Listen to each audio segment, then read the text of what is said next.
Okay. Good morning, everybody, and welcome back to Saturday Club morning meeting. Today I have a very special topic and a very special guest speaker with us. Dr. Meeta Saxena is a very well-known physiotherapist, and I would say somebody who is beyond physiotherapy. She does so many things. So, and she is not new to Saturday Club. Of course, she is for the first time on online meeting of Saturday Club, but I have heard her many times in the physical meetings of Saturday Club in the past. To introduce her formally, she is a consultant physiotherapist in Baroda, and she has done her PhD and she was awarded PhD for research in fitness and anthropometry. She regularly conducts training and counseling workshops for ergonomic workplaces and fitness.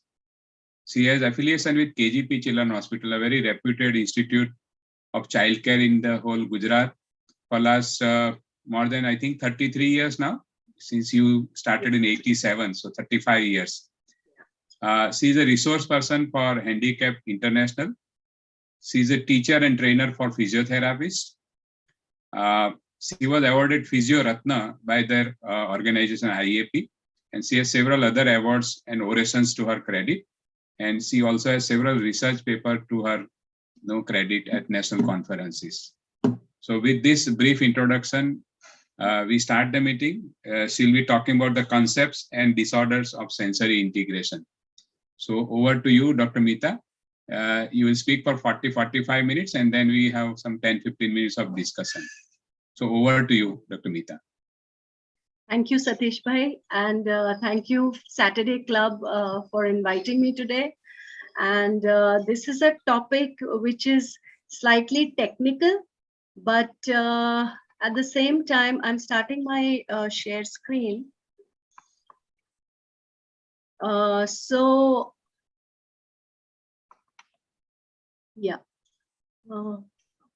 just go here. Okay. Can everybody see the slides? Yes. Very well seen. Okay. Yeah. So I am going to start with the a little bit of sensory integration, and the way I've taken it is I'm going to do a brief review of the sensory systems as they go, and also a little bit of how the neurological functioning takes place, and then briefly I will describe the disorders and what do we look for. So that is something that we are going to do today. So just to give you a concept that it is sensory integration is something all of us have, and we need it to we associate or we assimilate all this information coming from our senses. And when it's integrated with our old memories, experiences, new experiences, and the knowledge which is already in our mind, then we are well integrated people. So the definition is that it is a multimodal neurological process which supports the formation and retrieval of multisensory perceptions in the central nervous system. And so for us to be able to function, the brain has to locate, sort out, regulate, modulate all the sensations, and only then can we behave normally, what we call normally. Our perceptions, behaviors, and learning can only occur if we are well integrated. So just to give you a brief introduction to sensations, as you know, there are receptors in every bit of our body. Now, everyone knows the 5 basic, what we call exteroceptive sensory systems. And these are hearing, smell, touch, taste, and sight. All of you know about this. But we are more looking into what we call the near senses. Near senses are, first of all, the interoceptive senses, which is the heart rate, hunger, digestion, mood, all regulated by the hypothalamus. And these are very important for sensory integration. And more than that, we have the core sensations like the tactile, the vestibular, and proprioceptive. So it is actually the processing of these near senses which is the core to sensory integration. So coming a little bit about these additional senses. Now, proprioceptive receptors are there in every part of our muscle, joint, and joints and ligaments. This is what helps us decide how do we move, how much force is required. So proprioception, actually, we don't even know, like right now when you're listening to me, you're sitting on your chair or moving, you don't know what proprioceptors are working. We are quite unaware of it. But, and even otherwise, when we are doing a movement, we are playing a sport, we are going to work or whatever, we only are able to perceive a small fraction of the proprioception that is actually present in our body, which helps us, if it is efficient, only then are we able to run and climb and walk or eat something, chew something, writing, manipulating. All of these are because we have efficient proprioception. Then we come to the vestibular system, which is a huge part of something that influences us. It gives us our sense of balance and movement, and it gives us the information of our head in space. That means, are we sitting straight? Are we tilting? Is the head up? So the vestibular system influences almost everything that we do. It affects our posture, muscle, balance, coordination. It affects our arousal levels. That means for playing a sport, you will need much more proprioception and vestibular system. If you're just sitting and listening to me, you need much less of it, right? And this modulation is something which helps our brain to regulate our behavior. You can't be on the go all the time. You can't be laid back all the time. So how much of it is required is something that good integration helps us with, right? So vestibular inputs are very important for integration of our postural responses, and they form the background for any skill development. So as the child is developing, for the child to achieve any skill at all, there needs to be a well-functioning vestibular system. And the vestibular system, as I said, can be excitatory. That means it can be overstimulated, or it can be inhibitory to the central nervous system. And remember that even in utero, at almost 8 weeks of gestation, the vestibular and proprioceptors and tactile systems are already functioning.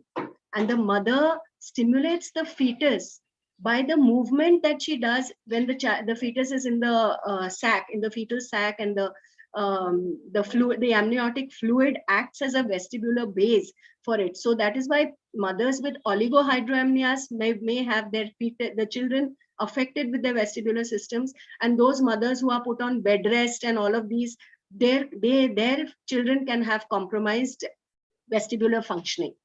So remember that it is processed in the vestibular nuclei in the inner ear, and then it is the next level of processing is through the cerebellum, goes into the brainstem, interacts with the other core senses. That means tactile, proprioceptive, visual, auditory, and only then do we get our perception of space and position sense.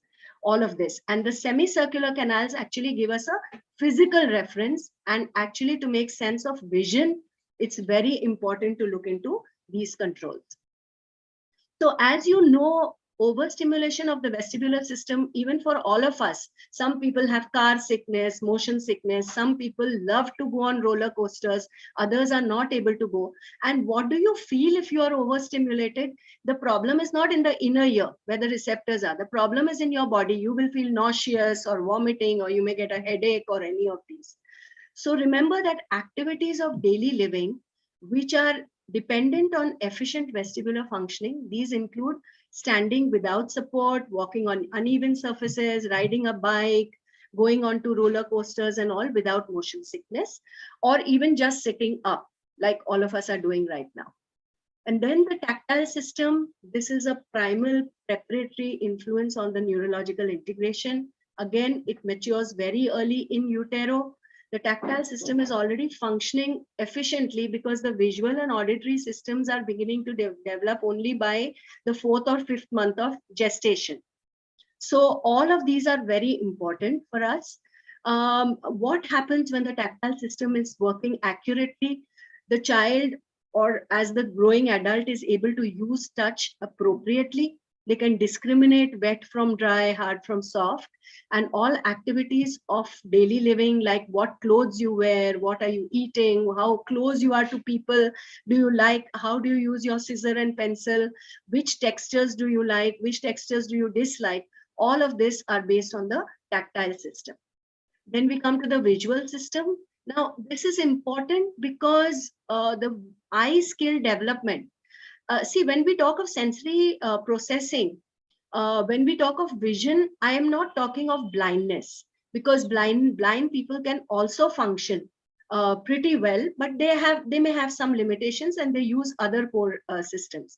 But what I'm talking of, that the child can see but is not able to process vision properly, and that can sometimes be dependent on the vestibular and tactile systems. So for visual eye skill development, we need vestibular base and we need good proprioception to support the exploration of vision, which helps the child to develop. So we must move in order to perceive, but we must also perceive in order to move. And so vision has two main purposes. One is the focal vision and one is the ambient vision. For spatial orientation, we need both visual and non-visual inputs. And that is very important. Spatial means, how are we in space? That means, is my hand up or down? Where do I throw a ball? If I'm playing a sport, where am I holding the racket? If I want to go down the stairs, what is the amount of depth that I need to do to be able to do it in a coordinated way? So spatial orientation needs non-visual input as well. Auditory processing, the sound waves in the environment, they stimulate the auditory receptors in the inner ear, and then this is the nuclei process these impulses along the vestibular system and receptors from the muscle and skin, which is the proprioceptors, and then they are very close to the visual processing centers in the brain stem. So remember that these sensations integrate through the brainstem, the cerebellum, and only then go to the several different parts of the cerebral hemispheres. So a great deal of integration from vestibular inputs is need to make sense of sound. And that is why when we have children with autism, for example, if you have any idea, a lot of them will close their ears and a lot of them have, they are auditory defensive, as we call them. It is because processing of sound is not good. It's not that they are deaf, they are not able to process sound well. And a lot of it depends on how their basic vestibular system is working. When we come to sense of smell, we tend to ignore sense of smell and taste. Both of these are a part of the limbic system, and a lot of the amygdala and these areas of the brain process them actually. So, you know, this and taste, both of these are closely linked. You know, when you have a cold, sometimes you can't smell something, but you can also, you'll say, taste pan bagdi gayo che, because I've got a cold. So these are processed fairly closely together through the lateral sulcus, which separates the temporal and parietal lobe functioning. So these are represented in detail in different areas of the cortex. So just to give you an example now, there was this one child called Arun. So his background was that on the second day after he was born, the doctors said that, right, the parents were told that even in the nursery, when the child was born, this was a cranky child. With always he was crying, he was very cranky, very difficult to settle this child down. As the child grew, he rejected solid food, he was always a fussy baby. Then as he grew more and more, he would cry when the shoes are tight, my socks are lumpy, I don't want to wear this. Everything made this child miserable. For example, taking him to the playground, I don't want to climb the slide, I don't want to go into the sand. Bathing was a terrible problem for the parents. Going for a haircut was a disaster. The teacher, when the child started play school, the teacher said he avoids finger painting, does not is always fidgeting, is very difficult for him to pay attention. And sometimes he just pushes his other classmates away, or he just wants to hit them.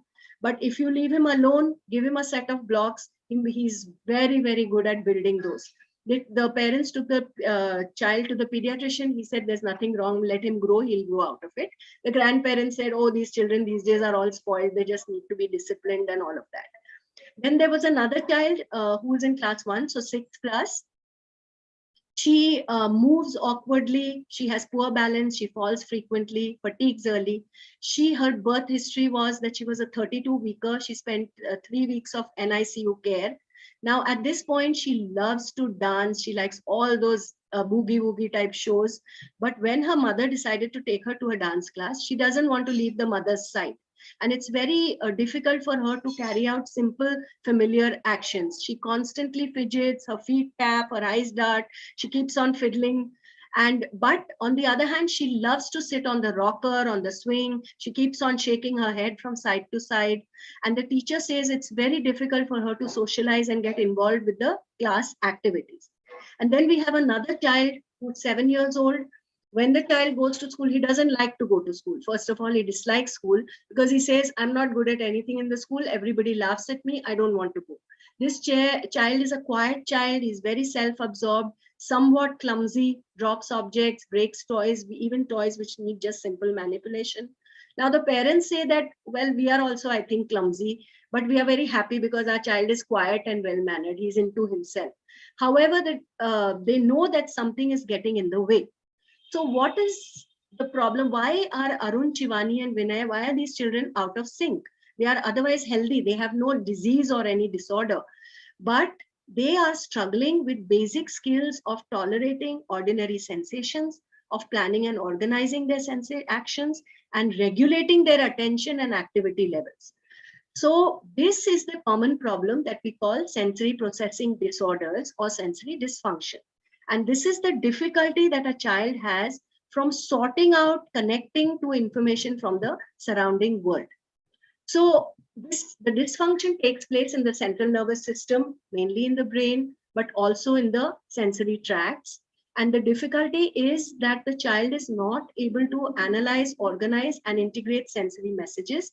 Therefore, obviously, the child cannot respond to that information in a meaningful way. So he is not able to learn early. And this is something like we call a traffic jam in the brain. If you can see on the left side, when the movement is clear, how smoothly the traffic is moving. Similarly, on the top picture, you can see there is one block, and what happens, the whole traffic is upset. And this is what happens in the CNS when there's a sensory processing disorder. And now this in 2009, there were 1 out of every 6 children. Now they find that there are almost 10 to 16% children who are actually affected with sensory problems. The other thing we must not forget is that the cervical spine, actually, especially the suboccipital muscles, per gram, they have the largest number of muscle spindles and therefore a very high number of receptors. And a lot of central and reflex connections to the vestibular, the visual and the postural systems are through the cervical spine.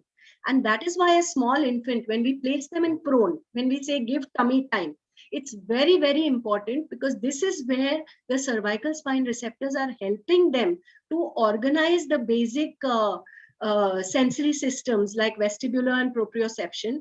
Plus the child has a lot of touch on the ventral side of the body.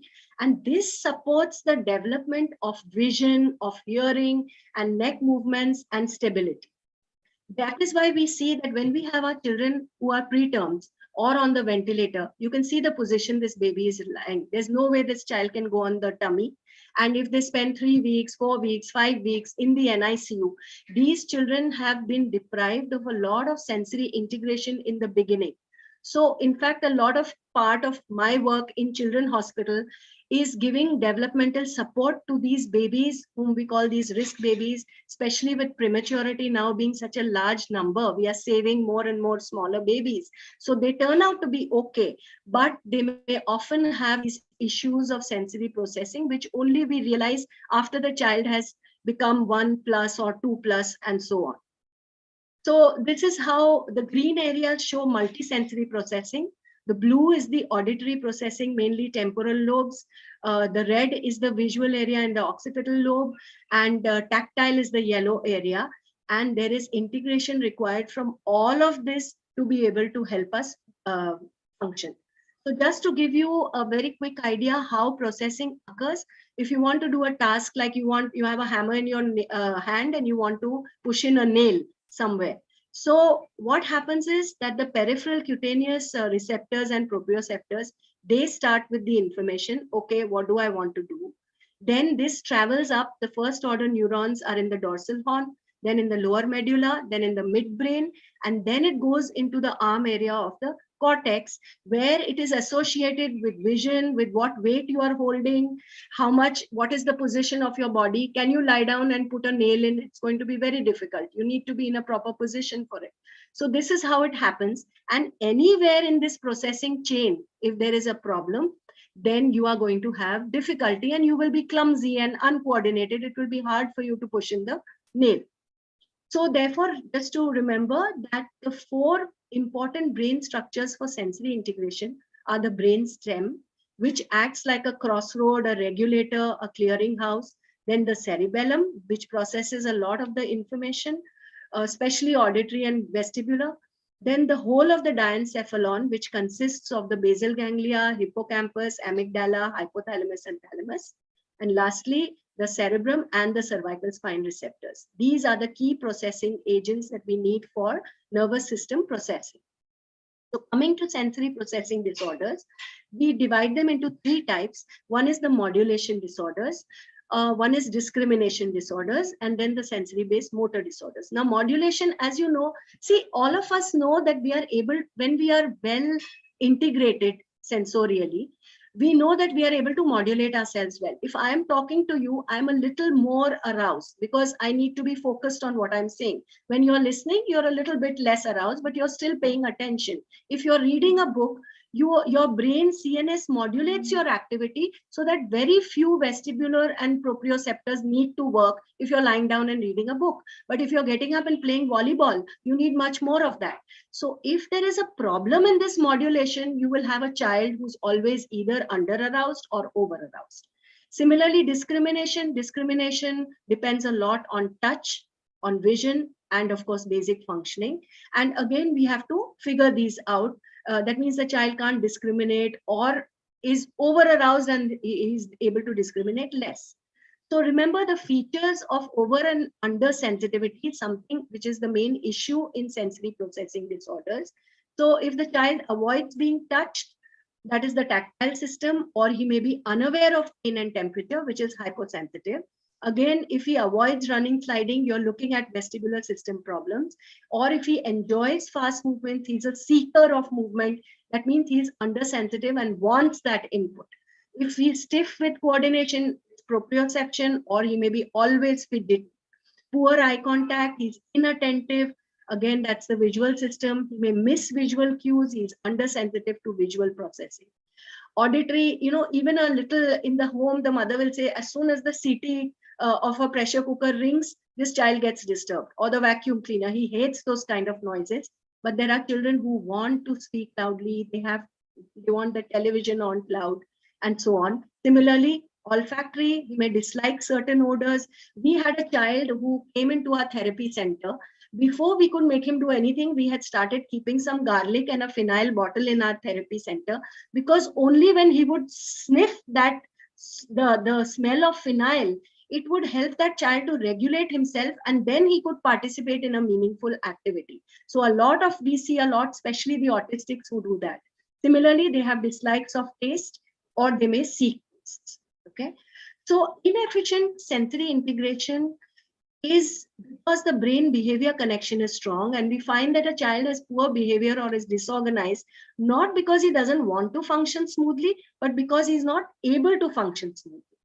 So sensory processing disorders can affect cognitive problems like arousals, attention, memory, judgment, and decision making.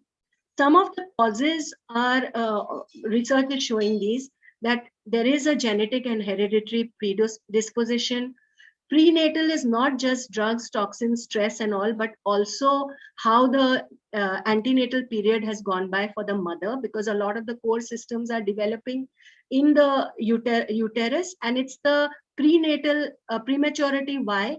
Because it's the last 8 weeks of gestation, between 32 weeks to 38-40 weeks, when the refinement and integration of these core sensory systems is actually happening. So if your baby is born too early, he is going to miss out on some of the refinement of these core sensory systems. And again, if there's a lengthy hospitalization, that might affect some of the core sensory processing and unknown. Now remember that it's not the same in every child. Signs and symptoms, they can be mild, moderate, severe. If it's a mild system, mostly this child is able to compensate that sensory processing with something else, and we also can help them organize it. Moderate and severe children are more difficult to deal with, and they need a lot more therapy and all of that. So sensory processing disorders will lead to symptoms of hyperactivity or distractibility, behavior issues, difficulty in speech development, lack of muscle tone, coordination. A lot of them don't develop hand preferences. Usually it comes by around 2 years of age, but by 4 or 5 also they don't know which side of the body, and we call it laterality. That means this child's laterality, right and left hemisphere functioning, is not well coordinated, and that is when this happens. They will always try to avoid a new situation because they find it difficult to cope with it. And there are always what we call transitional difficulties. This is very important because like a lot of children with sensory processing disorders or autistics, the mothers will come and say the first meltdown we have is in the morning when the child wakes up. Because what happens in the morning as a routine, if you have to send the child to school, the mother says, Utho, go to the bathroom, brush your teeth. Now that is where the first meltdown happens. The child may not like the texture. As soon as he's woken up, he doesn't like the texture of the toothbrush. He doesn't like the toothpaste. He doesn't like the water on his face and everything. Then the mother, like all Indian parents especially, will say, Doodh ka glass piyo. Now he doesn't like milk, doesn't like the texture of the milk. So right there, before the child goes to school, there's a meltdown. And the mother says, oh my God, it's so difficult to deal with this child and all. So we help them to discover what is the problem. How do you do with it? Would the child be happier not brushing at that time? Would a vibratory toothbrush be better for the child? Instead of milk, can you give something else, a texture that the child would enjoy, so that there's no meltdown and the child is easily able to go to school? We also work with teachers for transitions between one class to the other, recess, breaks, and so on. I've done a lot of sensory workshops in schools for education because teachers are not able to cope up with these children. And then, of course, they may have learning problems and adolescent problems. Other problems could be auditory, language is always could be a problem, but not necessary. Visual problems, eating problems, sleep regulation is a big issue for these children. So all of these. So who can have SPD? Sensory processing disorders. It is definite in autistics, in pervasive developmental disorders, in language difficulties, cerebral palsies, Down syndromes. It can be secondary in children with fragile X syndromes, in mentally retardation things, and a lot of adopted children where they have missed out on a lot of basic childhood support. These children may have sensory processing issues. It can coexist in learning disabilities and attention deficits. Then there's a normal group. A lot of children can be disorganized even normally, but it is not consistently happening and it doesn't interfere with their activities of daily living. Then we don't call it a sensory processing disorders, but they are at risk for it. So So sensory processing disorder may not be there in a child with ADHD or a learning disability child, but can overlap with these. So again, when we do our testing, we have to look into that. And the red flags for a pure SPD are moving and touch. These are the two core systems that we must always look into. So remember, how will central nervous system functioning occur? For us to reach a part where we have been able to study and go to school and we are functioning in our careers and all of that, for that, first you need your core sensory systems, then the distant senses, which is the vision, auditory, hearing, taste. After that, only when these are functioning well, do we develop our postural securities, laterality, motor planning, ability to screen the input, modulation, all of this. After that, we develop our perceptual motor functions, which is eye-hand coordination, control of the vision, postural adjustments, attention, spatial perception, all of these. And lastly, on the base comes academic learning. So you can't say if a child is struggling to study, some of the issues may be cognition, but you have to also figure out that are your sensory systems working well? Are they well integrated? Are they supporting all this development? And then we can figure out, because you can have a child with pure mental retardation, but you can have a child who's struggling with his studies and all if the sensory processing is not happening well. And the more difficult thing is that you can have sensory processing difficulties in any one system, or you can have in multiple systems, which makes it all the more difficult to deal with it. So normal children will enjoy a lot of, occasionally they go to a party, they go to the mall, they go to the garden, they will say, yeah, there's noisy and there's light and everything. But a child whose brain is not processing these input well will say everything sucks. And obviously he can't participate in the environment. He doesn't enjoy anything. And he's giving a defensive feedback. So remember, signs and symptoms: if your child is distractible, avoids textures, is fearful to go for ordinary playground activities, there may be a tactile system movement problem, proprioception and tactile.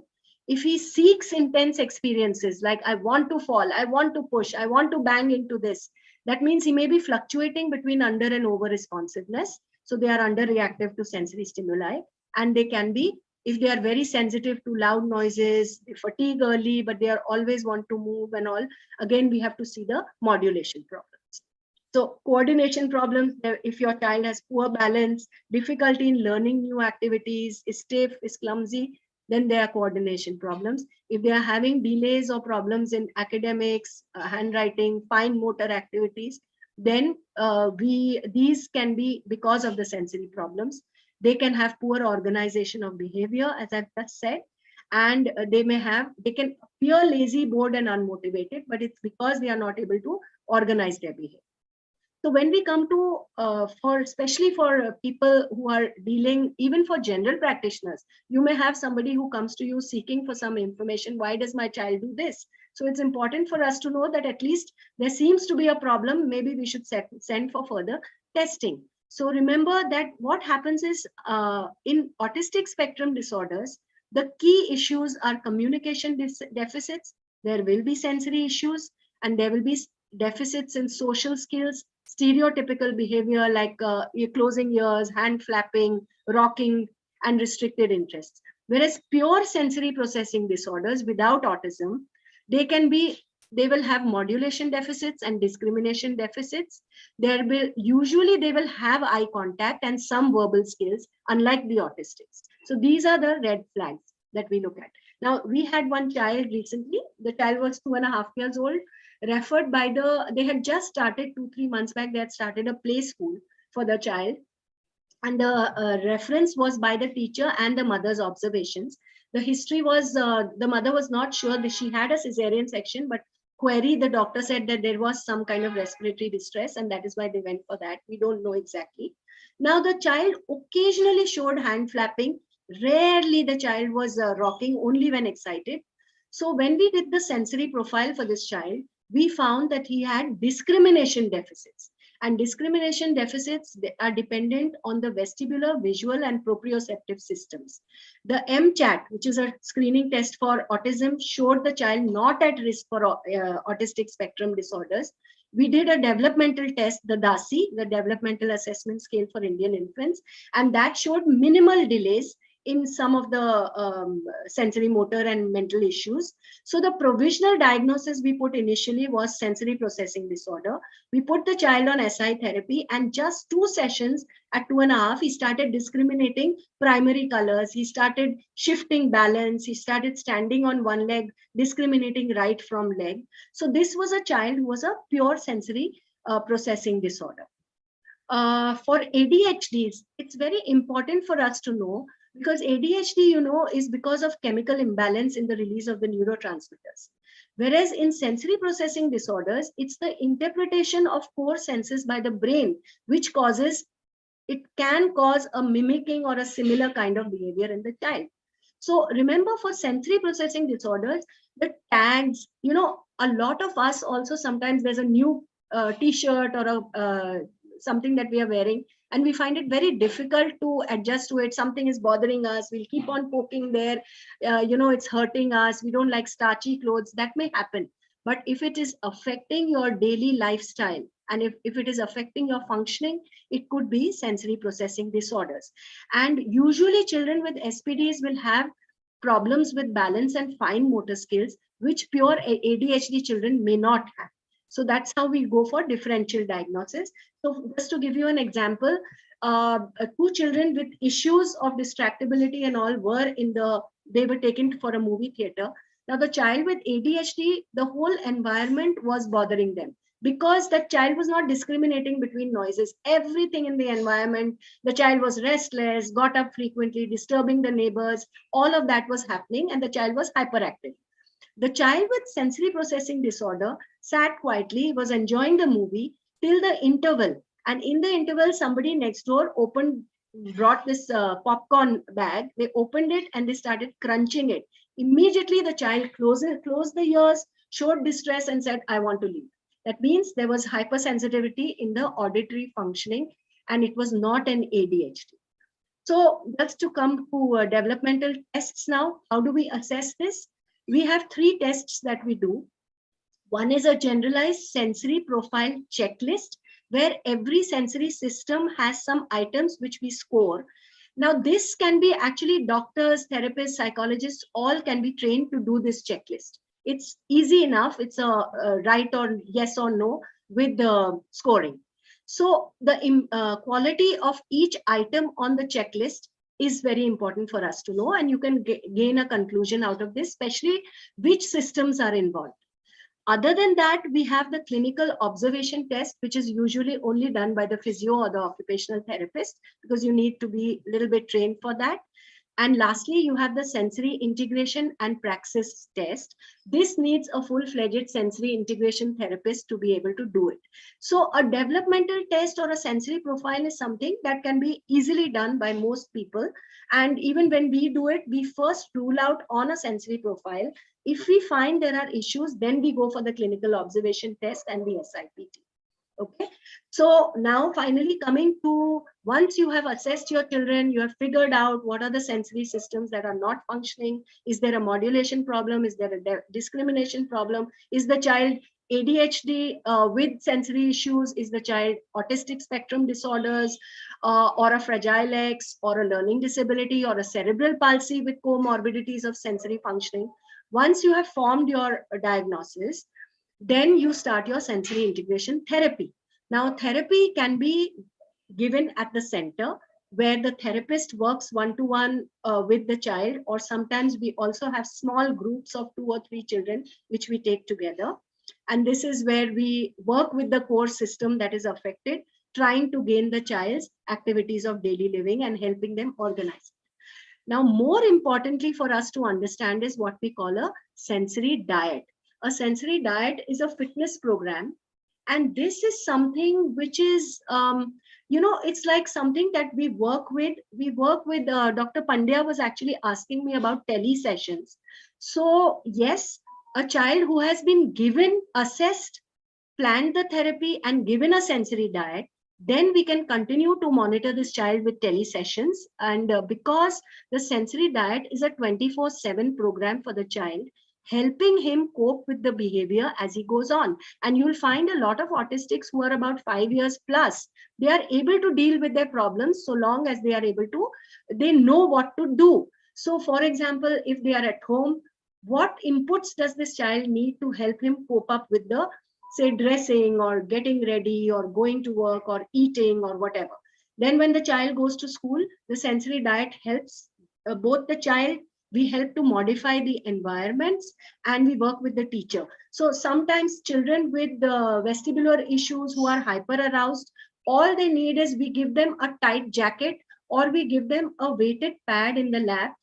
And that proprioceptive input helps the child to settle down and pay attention to what is going on in the class, in the study activities, and so on. So that is what just to give you an example, if you have seen this famous tennis player called Rafael Nadal, I'm sure all of you know it. He just won the French Open. He was playing Wimbledon. Rafael Nadal has a pre-serve ritual that he goes through, and he cannot perform a serve without that. If you see, when he's sitting by the side of the court, he organizes his water bottles in one way. He cannot sort of allow his water bottle to be, not in a straight line. He goes to the court. Before he starts, he bangs his racket 3 times on the heel. Then he touches both his shoulders. He touches the ears. He does this. He touches his nose. And why does he do it? because it helps him to integrate and concentrate and focus on his level of serving, which is obviously the best in the world, so that he can perform his task to the best ability. Now, this is, I'm not saying, I don't know if Rafael Nadal has some sensory issues or not. It looks like that. But whatever it is, what I'm trying to say is there are organizing activities which help a person to organize himself. And once you have taught your child that, that is a part of the sensory diet. Okay. So remember, just to conclude, everybody does not have every characteristic. It can be inconsistent. Children can be both hyper or hyposensitive. Nobody is well regulated all of the time. This is some of the slides. We are giving sensory integration therapy in our center in KG Patel Children's Hospital. So you can see we have added the activity the child has to do is take this ball from the hand of the therapist, and we have not given in standing, we have added a vestibular base. The child is on a hammock swing. Similarly, over there, when we want to give obstacle walking, in the third picture, the child comes down a slide, and then we give him the obstacles which he has to negotiate. So everywhere it is our job to see which core inputs we want to add. This is how we modify visual inputs, especially important for autistic spectrum disorders. Some of this input may bother the child. Some of it the child may seek. We have a tactile wall, as you can see on the right side, the picture on the right side. You can see we have some textures that we give to the child so that the tactile sensory processing, what the child needs. Some children may want it, some children may not want it. That is our job to figure out what we have to give to the child. And children with poor postural controls. Now this child wants to pick up those blocks, as you can see, but he keeps falling down, and that is preventing the child from picking up and doing the activity meaningfully. So all we do is we add a vestibular base. This is a balance board, and we help the child to first get enough vestibular input so that he can perform. This is something like the sensory integration room in Children's Hospital. So not being in control of ourselves is very unpleasant. An occasional disorganizing experience is quite normal for everybody, including us. But when the brain is so disorganized that a person cannot function in daily life, or a child is struggling with himself, then we call it sensory processing disorders. Thank you. Dr. Pandya, over to you. Yeah, thank you so much. Yeah, you can stop the screen sharing so that we can discuss. Yes. Excellent is not the right word to describe. It was so good, and you made the whole subject very simple. Although you started with saying that it's a complex subject, but you made it very simple with so many examples in day-to-day life and in pediatric practice especially. Yes. My first question is, how as a pediatrician, I can pick up this sensory processing disorders in my routine practice. We see children with so many such symptoms which would overlap with certain other things and normality also. Yes. So as I said, the first thing for most pediatricians, general practitioners, if they have a complaint coming in, the first thing is not to ignore it. The second thing is figure out, how often is it happening? Is it just occasionally that, the child, we took them out, ghar ma lagan hatu, there was some problem, and the child gets very disorganized early. These are the mild children, and they actually do very, very well. But if it is happening very often, and the child says even the teacher is complaining, other children are complaining, the child doesn't want to interact with the peer group, then I feel you must, as a pediatrician, send this child at least for a screen. So that is very important. So like in ASD, we have MCHET. For sensory integration, you talked about some checklist. Is there any validated standard checklist that we can perform? This checklist is validated, and it's a standardized tool, but it's a long one because it deals with every sensory system. So it takes a little time, but yes, you can be trained once you've looked at the checklist and once you have watched couple of times you watched us do it and everything, you have learned the scoring, you can do it in your practice, but it takes a little time. And sometimes Can parents do the, can parents do the no, the parents can't do it because they can't score it, but the parents, they are a big part of the questionnaire, because most of it is something that the parents will give you feedback. Sometimes if we are not able to get a good feedback from the parents who are aware or they are not sure of it, then sometimes if the problems are more in school, then we contact the school teachers and get feedback from them.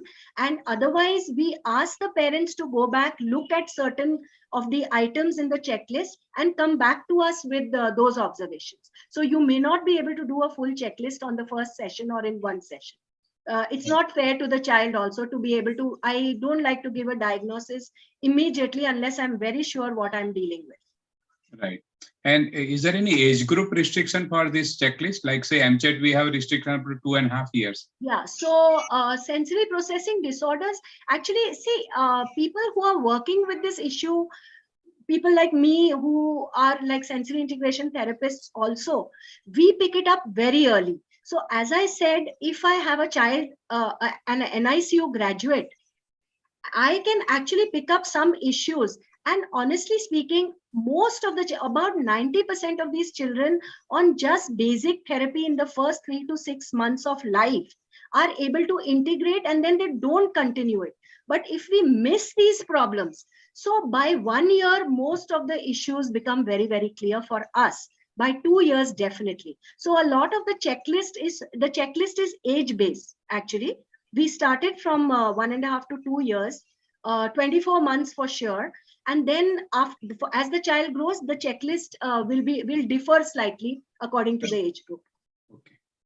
We have a lot of excessively crying children, and we usually label them as infantile colic. Now, after listening to you, it seems that we may be missing some of this with sensory issues. And also, as I said, why I put in the nervous system slides was, if you see that the hypothalamus actually regulates colic and all of these things, right? The digestion, colic, all of these are often regulated by the hypothalamus. If the hypothalamus functioning is not good or is not integrating well, a lot of the colic can be occurring because of that also. So we need to look at both the issues. Yes, we do. Thank you. So we have strategies to deal with that too. So if you have something where there's a chronic colic problem and the child is suffering, irritable, disturbing the parents, going on day after day, see, occasional colic is there for every child, goes through occasional colic and all. But if it's happening frequently and it is interfering with the child and the parents' environment or life, then it is significant and we need to screen. Then there is a question in the chat box from Dr. Sant. Does abnormal musculoskeletal hypersensitivity pain syndromes in adults related to past SPD? We don't know because we see, for example, if I take me as an example, I am very vestibular hypersensitive. So I will, compared to my husband, compared to Atul or somebody else, I will actually get nauseous, I will get motion sickness, I avoid high roller coasters, I will always vomit after that, and so on. So I know I have a over-aroused vestibular system, and I'm careful to deal with that so that it doesn't interfere in my lifestyle functioning. But a younger child may not be able to do that. So yes, a lot of the, I'm not sure if we can relate musculoskeletal issues like pain syndromes to it. But if you're clumsy, if you're awkward, if you are hypersensitive to motion and all, then you may have had a lot of core sensory issues in the beginning, but they were not enough that it affected your attention and your learning ability and all of those, and you were able to deal with them. But you do have issues. I know somebody who just cannot tolerate starchy clothes, and every tag on the cloth irritates them, and they have to cut it out and make sure the clothing is washed before they use it. So that means they had some issues of tactile dysfunction. They were oversensitive, but they knew how to deal with it. And that is what we want to help our children with sensory processing disorders to do. At the end of the day, we want them to be normal, functional adults. And there was one question about drugs. There are no drugs for treatment of sensory processing disorders, but for ADHD, yes, there is a drug. So if you have a child with ADHD who also has sensory issues, I think the ADHD component will help it. But sometimes we have seen what happens is that if it's a child with pure ADHD, attention deficit disorders, then the drugs will help that child a lot. But if they are, because if there is a huge element of sensory processing dysfunction, then the drugs may not help that much. So again, that also depends on how it goes. So I can't say. Otherwise, there's no drug, like there's no diclofenac or there's no pain relieving medication which deals with sensory processing issues. We need to deal with, it's a systemic thing, and it's a CNS processing at the end of the day. So there are a lot of compliments from pediatricians across the country. We see Dr. S.J. Kasi from Bangalore, who is a very eminent pediatrician, complimenting you for excellent session. Thank you, Dr. Kasi, if you have any comment, please raise your hand. Meanwhile, I take a question from Dr. Sulin Trivedi. He is asking about prognosis of these children when they grow up. How do they do? So every single child can be helped. That is the first thing. We have to remember that every single child has to be helped. They just need to be screened early. We have to identify the problem. They need to have a person who knows what they are doing, working with the child. And we have to have the family support and the educational support. So environmental support, basically. For all of this, every single child can be helped to deal with it. See, we have very high functioning autistics, we have high functioning sensory processing disorders who have these issues, but they have learned to deal with them. Some of them required a lot of therapy and help in the beginning, and some of them have regulated themselves also, and they have been able to function. So yes, I think I am very positive here. Every single person can be helped to deal with it. The earlier, the better the results. Probably what he was asking, those who are untreated, how do they end up in adult life? Like say they become clumsy, they remain clumsy all throughout. Yes, and sometimes, especially in our country, I'm very sorry to say, a lot of children, buddhu hai. Yeah, he's just not able to cope up in the school environment and all. And it's not that these children have a cognitive issue. The cognitive issue it could be a cognitive issue. We have what we now don't call mental retardation, we call it intellectual impairment. So you may have pure, where the cortex is just not, your frontal lobes are affected and all, and you are not processing cognition. But if it is because of a sensory issue, yes, it can be dealt with. So people who have been neglected, at any age, we can help them to go through it. But how much of learning will then occur? Because the ages of learning and the plasticity of the brain is always in the childhood ages. And that is when we should pick them up. So if you have a neglected person who is having these problems and issues, at least you can help them to go for just simple activities of daily living. You may not be able to put them back into school, or you may be able to, I don't know. We can work with that and see. So in my opinion, there's no such thing as not being able to help a person. But yes, please pick up these children or whatever early and make sure we are screening them properly. We have reached a proper diagnosis. That is very, very important. Don't miss those issues. And then we can deal with any child. Thank you. Thank you. I think there are no more questions in the chat box and it's time. So we end the session here.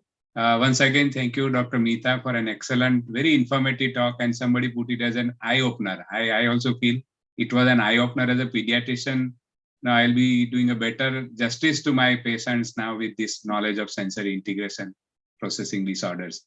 What I would request you is that in one of the other upcoming sessions, you can take some case series of this, that will drive home the message better that these are the children who present like this, and this sensory integration therapy, normally to get trained as a sensory integration therapist can require anything from a 2-day workshop to a 1-month workshop where you get a certification.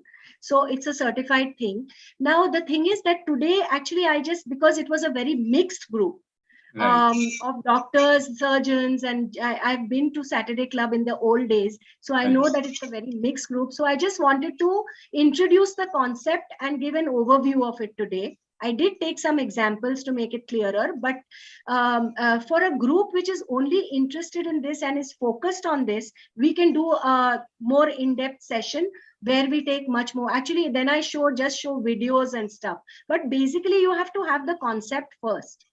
Okay. Yeah, that you have done it today. Yes. And this talk is on YouTube, and I will be sharing with a lot of groups. They will all benefit from your talk. Thank you so so much. you. Thank you, Dr. Saturday Club members, for inviting me today. Thanks a lot. Thank you. We end the session here. Next meeting, next Saturday, we have Dr. Yogesh Marfatia talking about approach to management of common skin conditions. So looking forward to meeting you all again next Saturday.